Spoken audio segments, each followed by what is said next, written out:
Amigos, bienvenidos a Arte Actual Oaxaca. Soy Alonso Aguilar Orihuela y en esta ocasión vamos a conocer el taller de Guti, un artista visual con un discurso absolutamente distinto a lo que vemos cotidianamente en Oaxaca. Acompáñenos.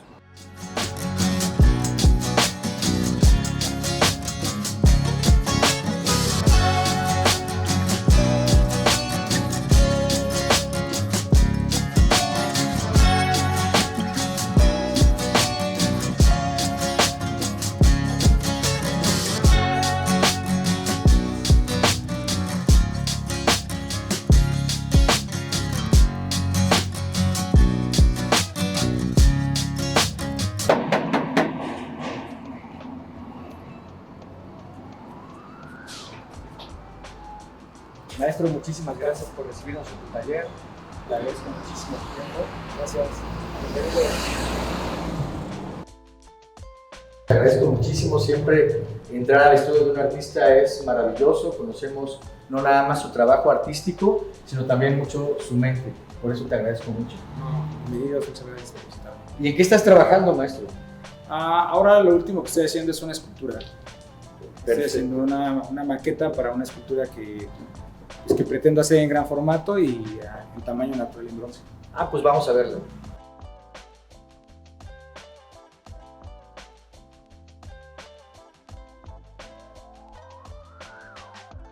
Muchas gracias, maestro, por mostrarnos esta parte de una escultura que nos estabas comentando que estás haciendo para vaciar en bronce. Sí, claro. ¿Nos puedes comentar? Sí, pues, bueno, el proceso de esta escultura es una estructura de metal. Después se le aplica, bueno, yo hago estas cosas de forma muy instintiva, yo creo que cada artista tiene como sus propios métodos, sus propias herramientas, y como no tengo una formación propia de escultor, sino pues soy más bien un artista multidisciplinario, entonces pues busco la manera de ir adecuando ciertos materiales a lo que quiero expresar. Entonces a mí se me facilitó más utilizar esta plastilina de escultor para poderla hacer. Esa es como la parte técnica, tiene una estructura de metal para pues, poderse sostener. Pero la parte conceptual de la escultura tiene que ver con la primera vez que yo conocí el mar. Entonces, esto pues de cierta forma representa como la parte de un pescado. Claro. Tengo mucha resistencia a hacer como formas de animales y esas cosas, pero pues en esa experiencia que yo tuve de cuando conocí el mar por primera vez, me acuerdo que las actividades que nos ponía mis tíos o mi papá cuando éramos muy niños, era comprarnos una tablita con hilo para pescar y unos anzuelos en una tienda y un Puerto Escondido. Entonces eso era lo que nos entretenía, no había para pasar en lancha o subirse a la banana, pero pues había para entretenernos con eso. Y creo que pues, por la edad que tenía, para mí es muy nostálgico, entonces pues ver la figura del pescado. El pescado creo que es lo que toda la gente, aunque tenga escasos recursos, pues conoce del mar, ¿no? Entonces es un icono del mar pues, demasiado palpable para todos. Y no le puse una boca porque pues recordé algunos peces marinos que tienen, como las ballenas, que tienen una parte por donde expulsan agua, y me acuerdo que yo de niño tenía el conocimiento, no de experiencia, pero de que me habían dicho que el agua del mar era salada. Entonces lo primero que hice como niño cuando llegué a ver el agua es darle un trago al agua del mar. Y no, pues casi bonita, estaba súper salada, pero muy salada, ¿no? O sea, no me imaginaba qué tan salada era el agua del mar. Y pues viene a mi mente pues mucha nostalgia de esos años, de tiempos que compartí con mi familia que ya no están, o que ya no nos damos el tiempo para convivir de esa manera. Y es una forma como de irme reconociendo y saber por qué ahora soy lo que soy, ¿no? Que de alguna manera pues me construí cuando era niño. Y casi todas las cosas que hago están pues, basadas en mis experiencias, en mi vida, ¿no? Y ahora pues esta pieza tiene que ver con eso, con la primera vez que conocí el mar. Oye, es maravilloso lo que platicas siempre, ver una obra de arte y platicar con el artista te brinda una visión mucho más amplia de la simbología que alberga una propia pieza. Después, en términos del proceso, tú usas esta plastilina para escultor, para moldear, y después, ¿cómo se convierte esto en bronce? Bueno, cuando ya se hace el primer original, se le pone una capa de de silicona. Se le hace, primero tiene que ser en dos partes, entonces hay que hacerle una parte que se llama tosal o bozal, y se le pone aquí plastilina para dividir la pieza a la mitad, toda la mitad, y se le hace un molde de silicona. Ese molde de silicona se refuerza con fibra de vidrio, entonces cuando desmoldas ya tienes las dos partes, la de atrás y la de adelante, y se funda cera de abeja con parafina, con otros materiales, se derrite y se saca un primer molde de cera. Y ese primer molde de cera se mete en un tubo que se recubre con yeso y se le dejan unas entradas, se mete a un horno, se derrite la cera y entonces ya queda el yeso para recibir el bronce. Por eso le llaman a la cera perdida, sí, ¿no? Sí, porque la cera se pierde con claro. la fundida del horno. Claro. Ajá, esa es una técnica que se llama fundición a cera perdida. Oye, ¿y por qué decides hacerla en bronce específicamente? Porque primero es un metal que resiste mucho las inclemencias del tiempo, sí, como que no se oxida. Y en hacerlo en plastilina epóxica no es muy durable en el tiempo, y la intención es que pues sea una pieza que se pueda tener en exterior. Okay. Porque pues también esta pieza de bronce es una maqueta para una pieza mucho más grande que quiero hacer y que me gustaría exponer en alguna playa. ¿Mucho más grande de cuánto, maestro? Porque tú de por sí estás acostumbrado a formatos grandes. Pues la que me gustaría que me autorizaran o que hubiera manera de poder fabricar es de 6 metros. Entonces esa me gustaría ponerla en alguna playa de Oaxaca o de alguna playa de México, poderla exhibir y pues hablar de este discurso de que al final de cuentas yo creo que todos tenemos muy presente la primera vez que conocimos el mar, más cuando éramos niños. No, y además me parece algo bien importante, siempre el bronce tiene una interacción con el tiempo y con el ambiente, ¿no? Se genera una pátina a través del tiempo, y me parece que el pez con esta pátina otorgada por el agua, por el viento, por la salinidad, pues juega también en favor de la estética de la propia pieza. Sí, ¿no? claro. Me parece que el bronce va con el estilo. Exactamente, ¿no? Que aparte tus piezas tienen una fuerza que muchas veces recae en lo rústico, tanto en el trazo como en la propia representación de la obra. Entonces me parece que el bronce no nada más es una elección buena en términos de que se rinde muy bien ante las inclemencias del tiempo, sino también hay una profundidad estética y hay una profundidad de significado, ¿no? Sí, eso claro. me gusta mucho. Muchas gracias, maestro, pues pasamos a la entrevista. Gracias.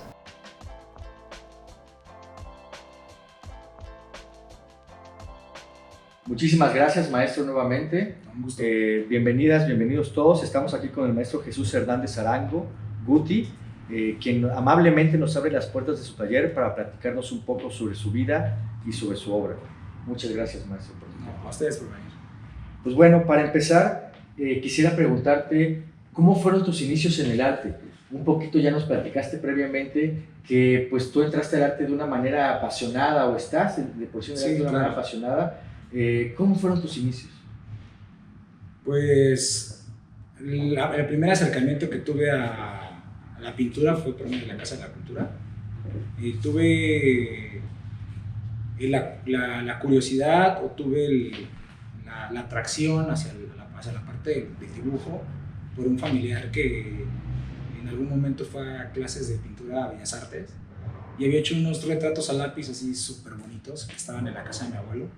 Entonces, pues de niño, cuando los vi, tendría yo creo como 3 años, 2 años, y cuando empecé a entender que son cuando te compran los libros para colorear y vas al kinder y esto, entendí que esto era algo que había hecho alguien con las manos, y fue cuando pues, me llamó mucho la atención que se pudieran reproducir objetos a través de la línea, ¿no? de los lápices, de los colores. Entonces esa fue como la primera vez que me llamó la atención la cuestión del arte. Oye, ¿y tienes en la Casa de la Cultura, eran cursos infantiles, eran cursos ya avanzados?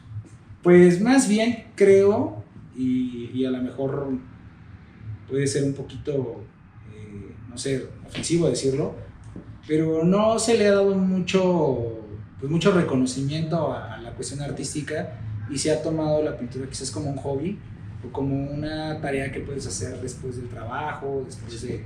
Entonces, donde yo iba a pintar, regularmente iban maestras jubiladas, niños que querían hacer como niños o jóvenes que estaban estudiando, que tenían algo ahí en la tarde, 2 horas había que invertirlas en algo, ¿no? Más bien es ese tipo de formación que tenía, no tanto como algo especializado en entender historia del arte o en entender el arte en general, ¿no? ¿Y cuándo decides pues ya dedicarte a ser artista?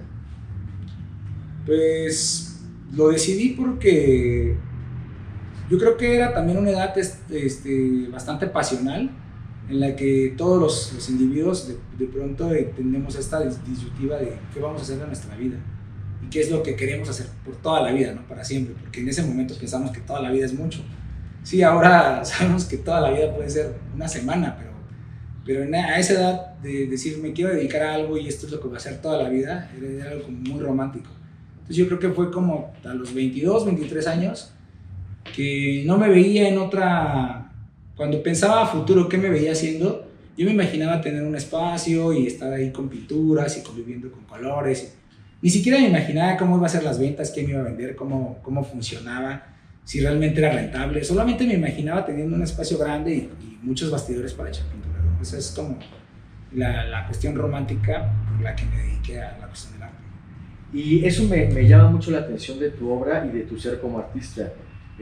Hay mucha pasión, hay mucho movimiento, hay mucha diversidad de colores.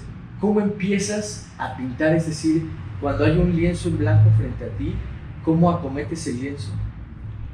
Pues primero no pinto normalmente un solo cuadro. Okay. Entonces esto tampoco hace posible que pinte todos los días. Preparo cierta cantidad de lienzos, regularmente hago series de entre 12 y 25 cuadros. Pinto como tandas, por así decirlo, de 12 y de mínimo 12, máximo 25 cuadros.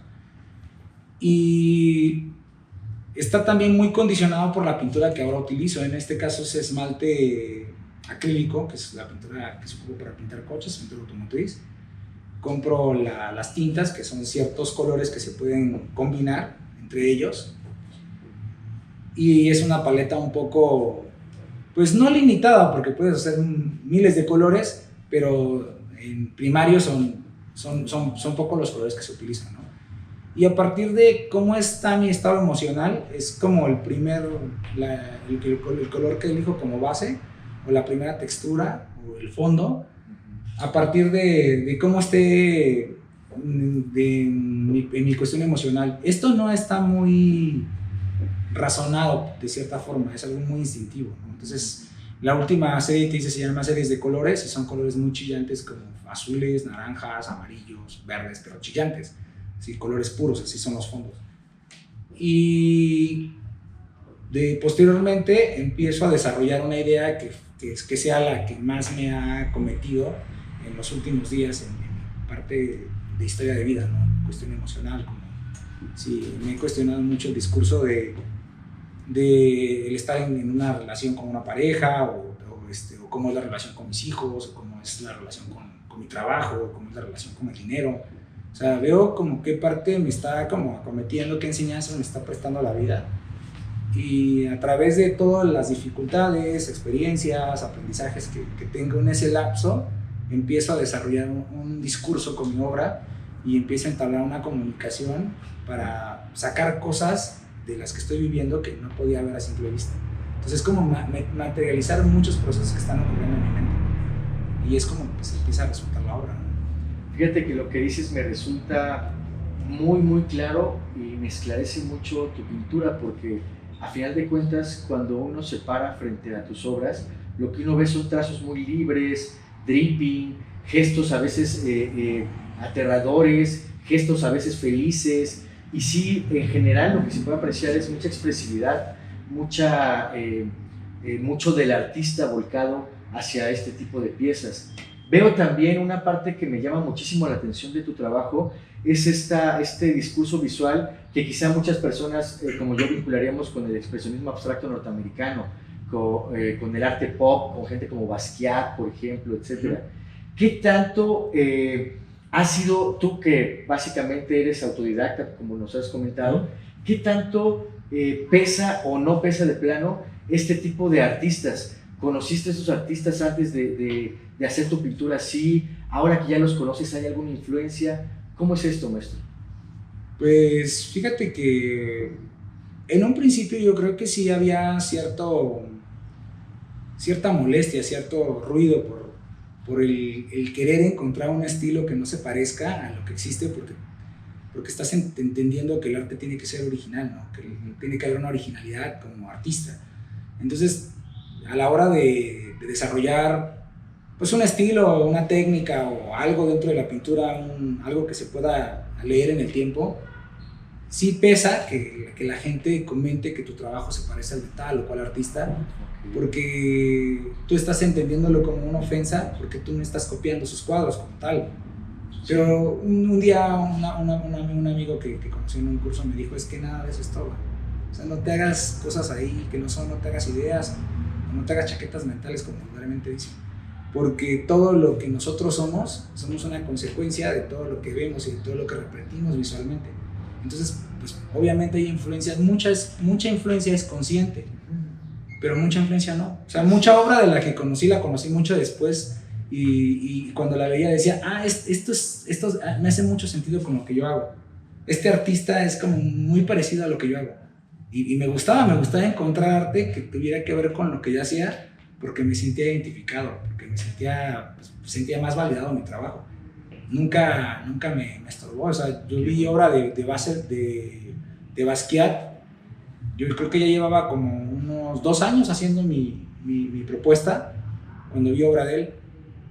Y me acuerdo que hacían a nivel local, obra que vi en vivo que me impactó muchísimo fue la obra de Alejandro Santiago. Entonces haz de cuenta que yo fui alguna vez a una galería y yo no sabía mucho de firmas porque pues quería estar en la onda del arte, pero no tenía yo esta convivencia con artistas, no vengo de una familia de artistas, más bien soy junto con otro tío que también pinta, somos los únicos pintores, pero nos hicimos pintores juntos, ¿no? Entonces antes de nosotros en nuestro árbol genealógico no hay pintores. Y veo que entra un cuadro de Alejandro, yo no sabía quién era Alejandro Santiago, y veo cómo lo resolvió, y la verdad es que estéticamente tal vez no entendía mucho su pintura, pero me impresionó muchísimo el valor que tenía para poder generar una propuesta con ese estilo y montarla en un lugar donde todos los cuadros que estaban ahí tenían un tratamiento estético en el que cuidaban la decoración y que fuera bonito y que le gustara a la gente. O sea, todo lo que había ahí parecía que estaba hecho para gustar. Y cuando entra el cuadro de Alejandro, dice así como, este hermano se ve que sí se divierte con lo que hace. Entonces después investigué quién era Alejandro. Después tuve chance de conocerlo, de platicar con él, y me gustaba mucho la manera en la que trabajaba, y creo que es una manera con la que me identifico mucho. Entonces hay así también como Alejandro, no sé, alguien que también trabajaba con él, el Chapo, también me gusta mucho cómo trabaja el Chapo, me gusta mucho el trabajo de Ulises Platas. O sea, me gusta mucho el trabajo de las personas que se ve esa libertad con la que yo me identifico. No digo que los demás artistas no sean libres o que no la pasen chido, pero como yo me identifico, yo la paso chido de esa manera, cuando veo este arte, pues me identifico mucho. Y lo mismo yo creo que con Basel, o sea, imagino que Pollock se la pasaba chidísimo echando esa pintura en un lienzo enorme en el piso. Entonces, más bien creo que me identifico con ellos, y creo que no soy el único, sino creo que muchísima gente, aunque no pinte, se identifica con esa manera de ser, ¿no? Con esa manera de hacer las cosas en general, no solamente la pintura. Yo soy uno de esas personas que se identifica con tu pintura, que puede ver esta expresividad, esta violencia, este ritmo rápido en muchas, o esta contemplación, esta ternura también en otras piezas. ¿Y tú qué es lo que te interesaría que viera la gente en tu arte? Es decir, cuando tú preparas, nos has comentado que a veces pintas de a 12, de a 25 cuadros, cuando preparas estas series muy expresivas emocionalmente, ¿qué es lo que te interesa que la gente pueda percibir de tu trabajo? Pues más bien lo que agradezco, porque normalmente no quisiera que este comentario se entendiera de una forma egocéntrica, pero no pienso mucho en la gente, pienso más bien en yo tener una comunicación conmigo, porque me estoy entendiendo o comprendiendo a través del arte. Entonces lo que me gusta es que la gente se identifique con esos sentimientos que estoy expresando. Muchas veces, por ejemplo, esta última serie que te digo que se llama Cartas de Colores, a lo mejor alguien me dice, oye, ¿este cuadro qué onda, no? Pues tiene este nombre, tiene que ver con estas emociones, y estaba pasando por esto. y me dice, no, te entiendo, yo también estoy pasando por lo mismo, también a mí me pasa. Creo que las experiencias que vivimos los seres humanos no son tan diferentes por nuestros contextos, o sea, por la edad, por lo que estamos viviendo, no sé, ahora que todos notamos que llueve mucho, que todos notamos que hace mucho calor. Creo que todos notamos muchas cosas y nuestras relaciones personales y interpersonales son muy similares. Entonces, lo que me encanta es que la gente lo note, que note que estoy teniendo un proceso muy personal conmigo. Y a partir de eso yo me doy cuenta que me siento aprobado, me siento valorado, que la gente entienda mis procesos y que entienda que también pues, es parte de un proceso de la humanidad, no solamente de mí. Entonces eso es lo que pienso cuando hago mi trabajo, más que en pensar en que a la gente identifique algo. O que le agrade, o que no le agrade. O no estoy ahí como poniendo cosas para que la gente descifre, porque a lo mejor hay cosas que ni yo mismo estoy descifrando, ¿no? Porque hay artistas que pueden decir eso, es que yo pongo esto para que la gente se dé cuenta o esté construyendo una historia, pero no, yo estoy tratando de entenderme a mí mismo y de sacar todo lo que me está ocurriendo, y quizás alguien puede ver algo que yo no estoy viendo en esta obra porque tiene otro nivel de contemplación que ni yo mismo tengo. Entonces, con que note que mi trabajo sí tiene una carga emocional, que sí tiene una carga intelectual, que sí está pensado y que también está trabajado con una calidad que la misma experiencia me ha dado en el tiempo, que tenga esa calidad, con que lo note yo estoy súper feliz. Que sepa que no es algo que puede hacer cualquiera. Exactamente. Yo creo que una parte importante del arte en general es precisamente lo que acabas de decir, que no sea un arte, el arte no es complaciente, ¿no? El arte, creo que decía el maestro Manuel Felgueres, el arte viene del arte, ¿no? Entonces, como lo que decías, somos un cúmulo, una esponja que absorbe y que después, con ciertas posibilidades estéticas, pues bueno, se recrea, ¿no? Y eso me gusta mucho.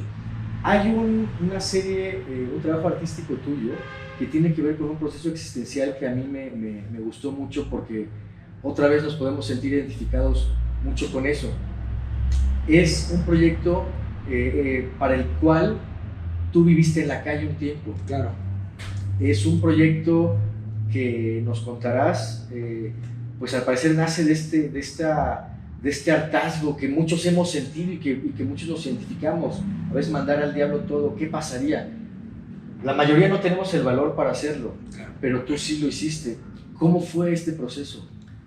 Pues tiene que ver con lo mismo que te digo de que para mí el arte es una forma de hacerme preguntas de esta realidad, o sea, preguntas quizás muy profundas.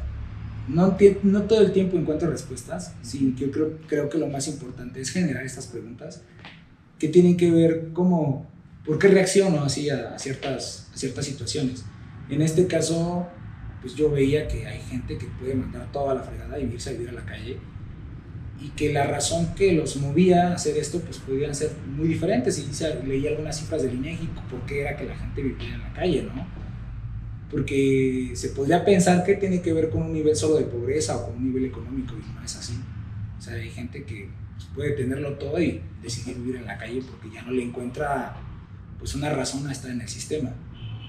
Lo puedo hacer porque mi trabajo no me penaliza si un día no vengo a pintar un cuadro, ¿no? Es más, si un día vengo y pinto un cuadro y ese cuadro se vende, quizás pueda tener para comer uno y todo el mes, y quizás puede pasar 2 meses que no vendo una obra. Entonces creo que la bendición del arte es que es muy generoso. Es muy complicado llegar al punto en el que el arte te dé un medio de vida y que vivas del arte, como normalmente se dice, pero cuando lo logras, creo que el arte es muy generoso. Entonces te permite económicamente poder de pronto dar una pausa a tu trabajo y hacer otras cosas, pero lo más importante es que emocionalmente todo lo que hagas es parte de tu trabajo. Sí. Cualquier cosa que tú decidas hacer, como vivir cualquier experiencia, la puedes capitalizar en obra. Entonces, como artista, creo que pues el trabajo que hay primero es entenderse a uno mismo, entender el nivel de conciencia en el que uno se encuentra, y posteriormente empezar también a hacer como algo, como una investigación un poquito más, pues no sé, como algo más universal, como algo que le pasa a todos los seres humanos, como esta cuestión de vivir la experiencia de vivir en la calle. Me habían dicho algunos compañeros, algunos colegas artistas que que pues eso se les hacía así como algo de un reality show y que podría ser como algo, no sé, como alguien que hace un TikTok o alguien que está en redes sociales y que hace algo para llamar la atención, ¿no? En mi caso no fue eso lo que me movió, pues de hecho tiene ya 1 año y medio yo creo, y es muy poca la difusión que le he dado a ese proyecto, porque lo que me interesaba es la propia experiencia de un día estar en la calle y que la gente pues de pronto me criticara o me juzgara o ¿cómo se podría decir? O me ayudara y que de pronto no tuviera a dónde llegar, no tuviera nada, que realmente uno a veces dice estas palabras cuando te dicen, oye, ¿tienes dinero? Y dices, no tengo nada, pero es mentira, porque la mayoría de gente sí tiene algo, y cuando estás en la calle todo lo que te digan de no tengo nada es literal no tengo dónde llegar, literal no tengo dónde dormir, literal no tengo que comer, todo se vuelve literal. Y creo que hasta que lo vives de una forma literal lo puedes entender. Y la manera en la que a veces lo vivimos en la cotidianidad o lo repetimos, ni siquiera estamos comprendiendo lo que decimos.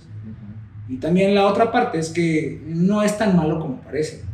Yo les comentaba a unas visitas que tuve el otro día, que no me acuerdo cuántos años tenía que no veía el cielo, que no veía las nubes, que no me acostaba así a no hacer nada, ¿no? Creo que tenemos también demasiado prejuicio con el no hacer nada. Como tenemos demasiada resistencia porque pensamos que estamos perdiendo el tiempo, que es la flojera, que es la pereza, y en realidad nunca estamos dejando de hacer cosas. El problema es que hacemos cosas perjudiciales o cosas que literal estamos perdiendo el tiempo, como pasarnos 1 hora viendo redes sociales o más. Yo creo que eso es algo muy actual, estar perdiendo el tiempo en redes sociales. Pero por ejemplo, salir al techo de tu casa y ponerte a ver las nubes 20 minutos, creo que para nada es perder el tiempo, más bien es algo que no nos da tiempo a hacer, y que cuando estuve en la calle lo pude hacer. Donde anduve caminando vi los árboles, oí la tierra, hice muchas cosas para las que no me había dado el tiempo de hacer, y esa fue como la parte positiva. Y también ver a las personas desde una generosidad auténtica, porque no había manera de que yo les pagara un favor. Y quizás en este mundo ahorita, si yo salgo y le pido a mi vecino, oye, préstame 100 pesos porque dejé la cartera en la casa, pues me va a estudiar y me va a decir, sí, te los presto, me los puedo pagar. Pero en realidad no está dando para no recibir nada a cambio. A lo mejor no espera que le dé una gratificación, pero sin duda sabe que le voy a devolver esos 100 pesos. Y en la calle no. O sea, la gente que te da 10 pesos sabe que pues, en tu vida se lo vas a volver a regresar. Entonces es vivir las relaciones también sociales y personales desde otra manera. Y sí, es cierto que a lo mejor que te vean con lástima y todo eso no es como lo más saludable, pero creo que vivir todas esas experiencias son las que nos construyen como seres humanos. Y más como artista, porque esto te da pues material para poder seguir expresándote y conocerte más. Totalmente, y de manera muy, muy, muy profunda te pregunto, ¿qué te dejó esa experiencia que debe haber sido bien fuerte? Pues primero entendí que mucho de lo que vemos como una problemática social tiene que estar más atendida con la tolerancia y con la empatía. O sea, la gente que quiere vivir en la calle no necesita que le cambies la vida, no necesita que te lo lleves a su casa, solamente pues si traes ahí un pedazo de torta, traes agua ahí en el carro o algo que le puedas dar para que solucione su problema del momento, porque eso sí es real. Esta gente es la única que está viviendo en tiempo real. Todos vivimos en el pasado o en el futuro, pero es muy difícil conectar con esta realidad y decir, a ver, estoy viviendo esto, me está pasando esto y mi cuerpo se siente de esta forma. Ellos sí están viviendo la realidad. Ahorita tengo sed. No, mañana me voy a cargar con un botellón, no. Ahorita me da sed y ahorita veo si tomo de ese charco de agua o le pido a alguien agua, pero ahorita, en este momento. Ahorita quiero ir al baño, ahorita ocupo un suéter. No es que le damos un suéter y lo tira, pues porque ya no lo ocupa. O sea, lo ocupa cuando lo ocupa. Entonces creo que primero entendí esa parte, que no se trata de querer cambiar el mundo, sino más bien de entenderlo un poquito para no juzgarlo y tener pues, una postura más imparcial y quizás una actitud más imparcial también que no estorbe los procesos de la vida, ¿no? Que no con tu idea también de querer cambiar el mundo creas que lo que tú piensas o lo que tú ves como una verdad absoluta es para los demás. Entonces, primero eso entendí. Y la otra parte es que también cuando pierdes todo, cuando no tienes todo, claro, me podrían decir, es que eso es una mentira, porque tú sabes que ibas a regresar a tu casa. Pues sí, quizás en algún momento sí dije, pues esto en un momento se va a acabar, pero sí me puse de meta una cierta cantidad de días. Y los primeros días sabía que no iba a regresar a mi casa, y sabía que no iba a tener donde dormir, y sabía esas cosas, ¿no? Y creo que cuando tienes esta sensación de pérdida, con esta sensación también se van muchas responsabilidades. Y también es un poquito más fácil hacerse feliz hacia uno, hacia el alma, hacia el espíritu, porque las cosas materiales de cierta forma sí distraen y las responsabilidades económicas, claro que también distraen y hacen que pues, la mente esté mucho más ocupada en el futuro y en el pasado que viviendo en tiempo real. Entonces, pues fueron cosas muy personales, no muy personales, pero como te digo, muy personales que aplican en cualquier ser humano, y más bien como procesos muy de conciencia, más que analizar cifras o ver por qué realmente la gente está así. Además, pues platicar con gente que realmente vivía en condiciones de calle, eso también pues me dio otros elementos para juzgar eso de una manera distinta, para juzgarme a mí mismo de una manera distinta, para saber que uno también tiene el derecho a de pronto renunciar a ciertas cosas, ¿no? Porque dicen, es que yo cómo voy a hacer esto, cómo voy a pues a dejar una relación o cómo me voy a ir contra mi familia, contra mis amigos, ¿no? O sea, en realidad todo es posible, no tendríamos por qué vernos en una situación que no nos favorece. Y esa es también parte de lo que me dejó esa experiencia. Después de eso tuve un lapso de depresión también fuerte, ¿no? Porque no era como lo imaginaba. Y aparte cuando regresé del parar tu vida un rato y volver otra vez como a incorporarte a la realidad, pues cuesta mucho. Pues primero desde lo económico es ya fui a la calle, ya regresé y luego ¿qué onda? ¿Ahora qué voy a hacer? ¿No? Y pues es que no se ha vendido nada, ¿no? Pues a ver, aquí no hay que vender, luego hay que hacer esto, hay que hacer el otro, ¿no? Entonces eso me causó un lapso de depresión, aparte se me cayó mucho cabello porque como no me lavaba el pelo, o sea, tuve también cambios físicos cabrones y pues eso me marcó en cierta parte, pero lo que me da mucho gusto es que la obra quedó como esa evidencia de eso, y a lo mejor muchos detalles, muchas cosas se me van a olvidar porque es mentira que tengamos una memoria fotográfica, que recordemos todo al pie de la letra, pero cuando veo la obra sí recuerdo muchas cosas porque la obra son esos apuntes de manera muy abstracta de lo que viví en esos días. Maestro, te agradezco muchísimo tu tiempo y para concluir quisiera que nos platicaras brevemente qué es lo que viene en el futuro del trabajo de Ruth. Pues fíjate que me llama mucho la atención hacer proyectos o trabajar series que hacen mucho sentido a mi manera de vivir y a procesos que estoy viviendo con mi cuerpo, con mi mente, con mis relaciones familiares o personales. Y me gusta hacer series de ese trabajo y hacer como por ejemplo esto que hice de la calle, darle seguimiento a estas curiosidades natas, ¿no? A esto que me acosa desde que soy niño. Tal vez a tratar de entenderme a mí mismo en esta lucha, de entenderme, entender qué hago aquí, entender mi realidad, de elevar mi conciencia, es la que me hace seguir pintando y alimentarme de esa pintura o de ese trabajo artístico, pues para entender un poquito qué hago aquí, ¿no? ¿Qué soy? Te agradezco muchísimo, maestro, tu tiempo.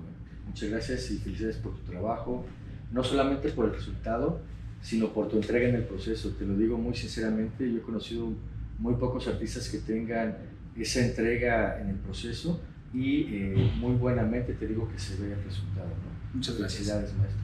Y pues muchísimas gracias y en un rato más nos vemos para despedir este programa.